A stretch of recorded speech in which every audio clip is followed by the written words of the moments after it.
ಇವತ್ತಿನ ಸಭೆಯಲ್ಲಿ ಮಾನ್ಯ ಮುಖ್ಯಮಂತ್ರಿಗಳ ಆದಿಯಾಗಿ ಸಚಿವ ಸಂಪುಟದ ಸದಸ್ಯರು ಸಹ ನನ್ನ ಮೇಲೆ ಹರಿಹಾಯ್ದಿದ್ದಾರೆ.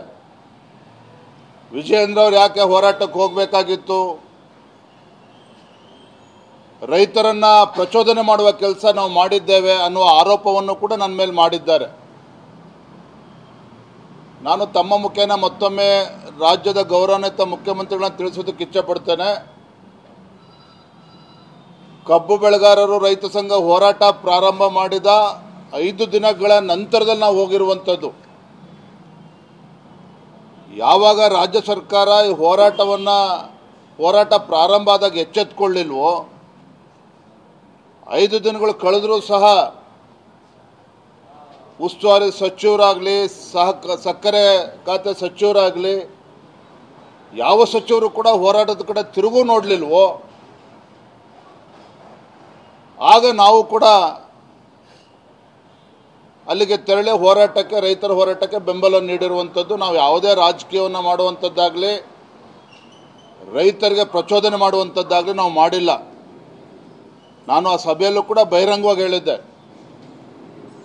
ನಾನಿಲ್ಲಿ ಬಂದಿರುವಂಥದ್ದು ಒಬ್ಬ ರೈತ ನಾಯಕ BS ಯಡಿಯೂರಪ್ಪವ್ರ ಮಗ ಆಗಿ ಬಂದಿದ್ದೇನೆ. ರೈತರ ಬಗ್ಗೆ ಒಂದು ಕಳಕಳಿ ಹಿಡ್ಕೊಂಡು ನಾನು ಬಂದಿದ್ದೇನೆ. ಯಾವುದೊಂದು ರಾಜಕಾರಣ ಮಾಡೋದಕ್ಕೂ ಬಂದಿಲ್ಲ ಮತ್ತು ಸಕ್ಕರೆ ಕಾರ್ಖಾನೆಗಳ ಮಾಲೀಕರ ಪರವಾಗೂ ನಾನು ಬಂದಿಲ್ಲ ಅನ್ನೋ ಮಾತನ್ನು ಸ್ಪಷ್ಟವಾಗಿ ಬಹಿರಂಗವಾಗಿ ಹೇಳಿದ್ದೆ.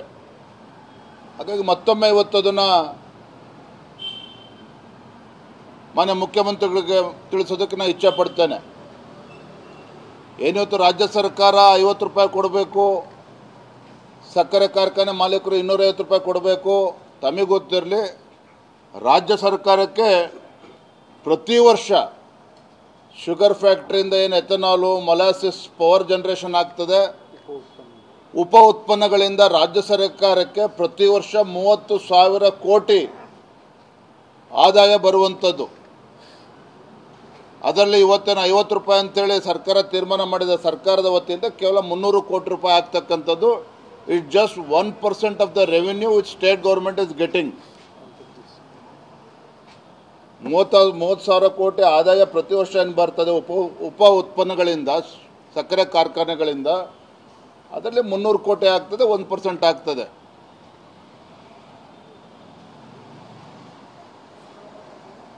ಹಾಗಾಗಿ ಇವತ್ತಿನ ಬೆಳವಣಿಗೆ ಉತ್ತಮ ಬೆಳವಣಿಗೆ.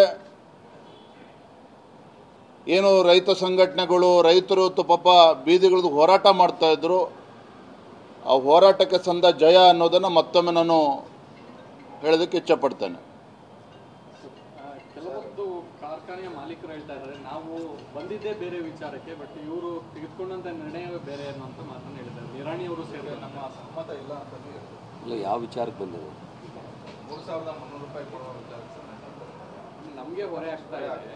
ನಮಗೆ ವಿದ್ಯುತ್ ದರವೂ ಹೆಚ್ಚಿದೆ, ಅದರ ಜೊತೆಯಲ್ಲಿ ನಮ್ಮ ಬೇಡಿಕೆಗಳು ಕೂಡ. ಇದೆಲ್ಲವನ್ನು ಕೂಡ ಸಮಗ್ರವಾಗಿ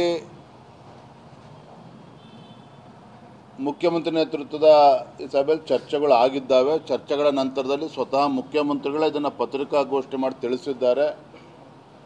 ರೈತ ಸಂಘಟನೆಗಳು ಕೂಡ ಅದನ್ನು ಸ್ವಾಗತ ಮಾಡಿದೆ. ಇನ್ನೇನೇ ವ್ಯತ್ಯಾಸಗಳಿದ್ರೂ ಕೂಡ ಅದು ರಾಜ್ಯ ಸರ್ಕಾರ ಬಗೆಹರಿಸಬೇಕಾಗ್ತದೆ. ಪ್ರಧಾನಿ ಭೇಟಿಗೆ ರೈತ ಮುಖಂಡರನ್ನ ಮತ್ತು ರಾಜ್ಯದಲ್ಲಿನ ಪ್ರಮುಖ ಮುಖಂಡರನ್ನು ಕರ್ಕೊಂಡು ಹೋಗ್ತೀವಿ ಅಂತ ಮುಖ್ಯಮಂತ್ರಿಗಳು ಹೇಳಿದ್ದಾರೆ. ಬಿಜೆಪಿ ಇದರ ಬಗ್ಗೆ ಖಂಡಿತ ಏನು ಮುಖ್ಯಮಂತ್ರಿಗಳು ಹೇಳಿದ್ದಾರೆ, ಅದು ನಾನು ಮುಖ್ಯಮಂತ್ರಿಗಳ ಹೇಳಿಕೆ ನಾನು ಗಮನಿಸಿಲ್ಲ. ನಾವು ಕೂಡ ಎಲ್ಲ ಮುಖಂಡರು ಚರ್ಚೆ ಮಾಡಿ, ಕೇಂದ್ರದ ಚರ್ಚೆ ಮಾಡಿ, ನಾವು ಯಾವ ರೀತಿ ಸಹಕಾರ ಕೊಡಬೇಕು ಅದ್ರ ಬಗ್ಗೆ ನಾವು ಚರ್ಚೆ ಮಾಡ್ತೇವೆ.